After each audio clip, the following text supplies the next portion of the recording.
This is one of the biggest lessons in personal finance. Financial success isn't about predicting the future. It's about preparing for it. Nobody knows when life will surprise them. Nobody knows when the next unexpected expense will arrive. But everyone can choose to prepare before it happens. And that's exactly what an emergency fund allows you to do. It doesn't eliminate problems. It makes problems easier to handle. Another benefit people rarely talk about is confidence. A few months later, he found a better position with higher pay, better benefits, and more career growth. Now imagine if David had never built an emergency fund. He probably would have maxed out his credit cards. He might have borrowed money from family. He could have accepted a job he didn't enjoy simply because he was desperate. The emergency would have been exactly the same. The outcome would have been completely different. Preparation changed everything. The company David worked for announced major layoffs. Unfortunately, David lost his job. For a moment, he felt scared. Anyone would. But then he remembered something. He had prepared for this moment. His emergency fund allowed him to continue paying rent.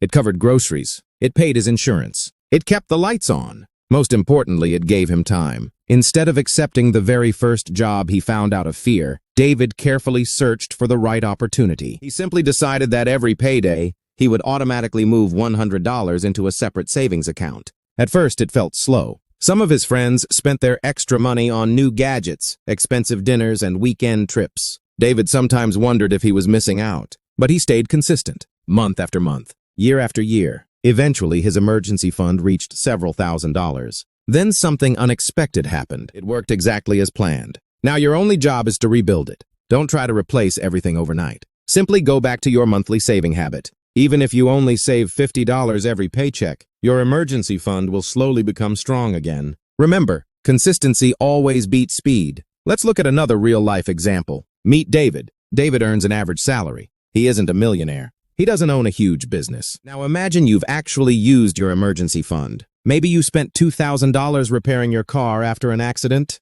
Many people feel discouraged at this point. They think they've failed because their savings account is smaller again. But that's completely the wrong way to think about it. Your emergency fund wasn't meant to sit there forever without being used. Its purpose is to protect you when life becomes unpredictable. If you used it for a real emergency, then congratulations. A luxury watch isn't an emergency. Holiday shopping isn't an emergency. A new television isn't an emergency. Even if something is on sale, that doesn't make it an emergency. Here's a simple question you can ask yourself before touching your emergency fund. If I don't spend this money today, will my health, safety, home, or income be seriously affected? If the answer is no, then it's probably not an emergency. Learning to make that distinction will protect your savings. Maybe you receive an unexpected medical bill after an accident. Nobody plans for hospital visits. That's another real emergency. Your home could suddenly need a major repair after a storm. Your water heater could stop working in the middle of winter. A family member might need immediate financial help during a crisis. These are the situations your emergency fund is designed for. Now let's talk about what doesn't qualify. A vacation isn't an emergency. If all three are true, then your emergency fund is doing exactly what it was created to do. For example, imagine you wake up one morning and your car won't start. You need your car to get to work every day. Without it, you can't earn an income. That's a real emergency. Or maybe your company suddenly announces layoffs and your position is eliminated. Your paycheck stops immediately, but your monthly bills don't. That's exactly why an emergency fund exists. Now that you've started building your emergency fund, there's one very important question left. When should you actually use it? This is where many people make expensive mistakes. They save money for months, sometimes even years, and then spend it on something that isn't really an emergency. So let's make this very simple. A real emergency has three characteristics. First, it's unexpected. Second, it's necessary. Third, it needs immediate attention. The beginning feels slow, but every month it becomes stronger. Every month your confidence grows. Every month your financial stress becomes a little smaller. And one day you'll look back and realize you've built something that protects you and your family from life's biggest surprises. That's when you'll understand that an emergency fund isn't just a savings account. It's financial freedom in its simplest form. Holiday shopping isn't an emergency. A brand new gaming console isn't an emergency. Buying the newest smartphone isn't an emergency. Your emergency fund should only be used when something unexpected, necessary, and urgent happens. If it can wait until next month, it probably isn't an emergency. The second mistake is stopping after saving a few $100s. Many people save $500 and think they're done. That's only the beginning. Keep going until you reach your target. Can I save part of this? A tax refund, a work bonus, birthday money, cash gifts. Side hustle income. Selling old items you no longer use. Instead of spending every extra dollar, put a portion into your emergency fund. You'll build it much faster without changing your normal monthly budget. Now let's discuss some of the biggest mistakes people make. The first mistake is using the emergency fund for things that aren't actually emergencies. A vacation isn't an emergency. From your checking account to your savings account every payday.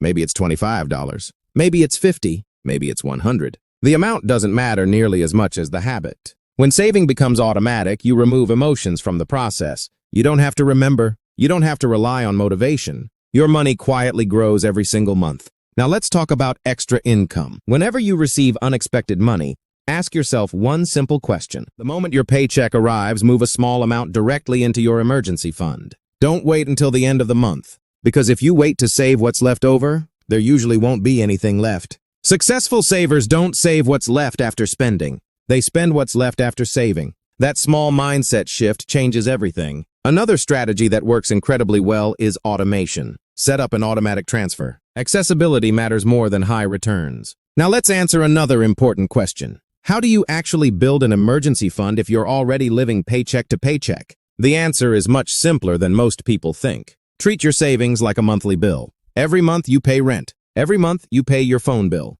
Every month you pay for groceries. Now add one more payment. A payment to your future self. It's designed to be available immediately when you need it. If your car breaks down tonight, you can't wait several days to sell investments. If you lose your job tomorrow, you need money you can access right away. That's why a high-yield savings account is one of the best places to keep an emergency fund. Your money stays safe, it earns a little interest. And most importantly, you can access it quickly during a real emergency. Safety matters more than growth. Consistency does. Small actions repeated over time create life-changing results. Now let's talk about where your emergency fund should actually stay. This is one area where many beginners make a mistake. Some people invest their emergency fund in stocks. Others buy cryptocurrency. Some even lock their money into long-term investments they can't access quickly. That completely defeats the purpose. Remember, your emergency fund isn't designed to earn huge returns. People make is believing they need a large amount of money before saving becomes worthwhile.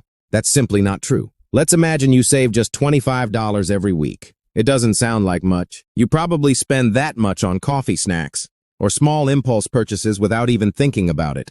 But after 1 year, you've saved more than $1,300. After 2 years, you've saved over $2,600. The amount isn't what creates financial security. If you want a 3-month emergency fund, your goal would be around $8,850. If you want 6 months of protection, your target becomes about $17,700. Now, before you hear those numbers and think that's impossible, remember something very important. Nobody builds an emergency fund overnight. Every emergency fund starts with the very first dollar. You don't need to save thousands this week. You only need to start today. One of the biggest mistakes. But if you're self-employed, a freelancer, a business owner, or your income changes every month, 6 months of expenses is usually a much safer target. Let's look at a simple example. Imagine your monthly expenses look like this. Rent is $1,500. Groceries cost around $500. Utilities are about $250. Transportation costs another $250. Insurance is $300. Phone and internet together are about $150. Your total monthly expenses come to around $2,950. Let's answer the biggest question. How much money should you actually save? You've probably heard different answers. Some people say 3 months, others say 6 months, and some people even recommend 1 full year of expenses. So, who's right? The truth is, the answer depends on your situation. If you have a stable full-time job with a reliable paycheck, saving 3 months of essential living expenses is a great starting goal.